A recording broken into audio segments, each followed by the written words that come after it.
America. So this is my attempt to clear the water for everybody who watched the debate last night and is kind of disappointed that all the pundits, including conservative ones, that are basically saying that Kamala Harris won the debate. I don't see it. I'm sorry, but it doesn't matter what your reasoning is. Kamala Harris did not win that debate last night. Hands down. Like, were you even watching? Because I did. And yeah, Donald Trump may have gotten upset a few times, but who wouldn't? Who wouldn't when you're sitting there having someone lie straight to your face? You know, as a man, I'm just going to say it like this. A lot of feminists are probably not going to like this video too much, but I don't care. I don't care. Couldn't care less. As a man, the one of the biggest things that I have a problem with is when someone lies to me. And one of the biggest things I have a problem with, that's even bigger than that first part, is when someone lies about me. So for Donald Trump to remain as calm as he did, for as long as he did, props. I wouldn't have kept my cool. The only thing that Kamala Harris didn't lie about was her name. I mean, again, did you all even watch? Everything she said was lies. She don't even stand for those things. She's basically pulled a lid this entire freaking time. And guess what? The question that he asked was very important. The moderators didn't ask. She's been in the vice presidency for the last 4 years. Vice presidency is not without power. In fact, the vice president is also the president of the Senate. She was the tiebreaker vote on a lot of different issues that, quite frankly, could have helped our country a lot, but she voted against them all. So again, what has she done the last 4 years that has actually been worth a damn? So, yeah, Donald Trump getting angry, that actually resonated with me a lot. Because how else are you supposed to handle people just lying about you and lying to you directly to your face and into a camera? Like, the whole thing was disingenuous as hell. Like, I have no problem saying this. Donald Trump won my vote last night. In fact, he actually won it a long time ago, but still, it solidified it.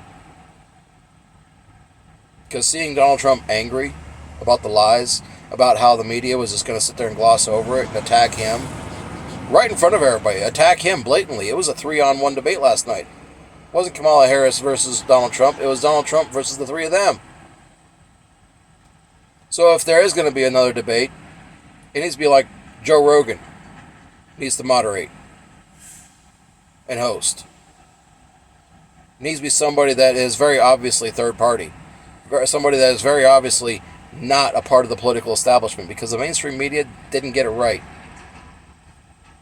They can't even moderate correctly. So, quite frankly, yeah, Donald Trump won. Kamala lost. And if they're not going to follow the rules of the debate, there's no reason to have a debate. None whatsoever. If they're not going to follow the rules of the debate, if they're not going to enforce the rules on both sides, then they shouldn't be moderating. You know, I'm sorry if this upsets some people. Actually, no, I'm not. Sorry. That was not really honest of me. I don't really care if this upsets anybody. The fact of the matter is that, you know, the real question came at the very end, during the ending, the closing arguments, the closing pontificating, the closing speech, closing commentary. Donald Trump asked the question, but he didn't ask it the same way Ronald Reagan did, even though the way Ronald Reagan asked it was pretty much the best way to ask it. Are you better off now than you were 4 years ago? And the answer is, quite frankly, and this is true for majority of America, the actual vast majority of America, the answer is no, we are not better off now. Economically, or any other way. We're facing World War III. He's absolutely right about that. Another point I want to make is that when he made that comment about people eating dogs in Springfield, Ohio, the illegal immigrants eating dogs, you know, for other cultures, eating household pets when times get hard is kind of common thing in other cultures. I mean, hell, look at China. China does it. They have a whole festival around it. But when Kamala Harris basically said that it was a bit extreme, I take Kamala Harris is so out of touch that she doesn't remember that tornado that tore through Xenia, Ohio about 30 years ago. I remember it, and I'm only 38. I was 8 years old. Maybe it was earlier than that. I think it was actually like 40 years ago almost now. But yeah, people who lost, kids who lost their parents in that tornado, guess what they did to make ends meet? They rounded up stray cats, beat them to death, and then sold them to Chinese food restaurants just to make money. So when you want to sit there and say that that's extreme, that people were eating dogs, I'm sorry, it's not outside the realm of reality. People have done it before.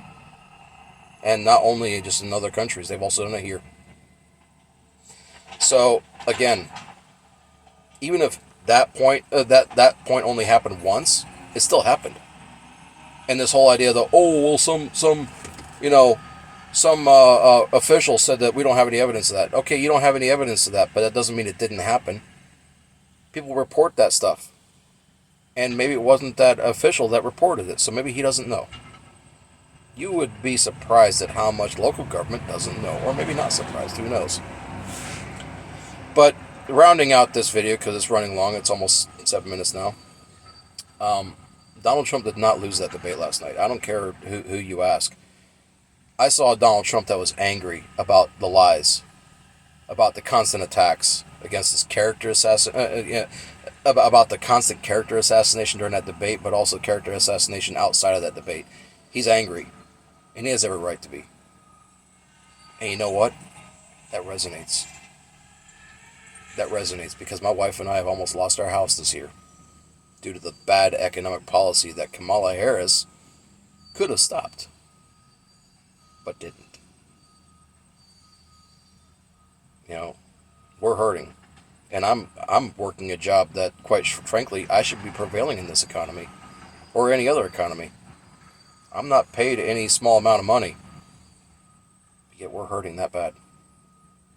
Food prices, gas prices, energy prices. Our house payment, thankfully enough, hasn't changed, but we got lucky with that.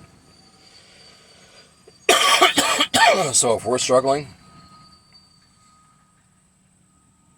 yeah, Kamala Harris has been in office for the last 4.5 years and hasn't done anything to help us out.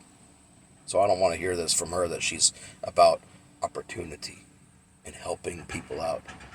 The whole spiel about how she was going to, give out thousands and thousands of dollars to people.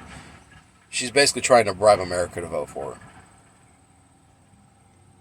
But I'm going to go back to another president who actually says something very interesting. It was during the Great Depression.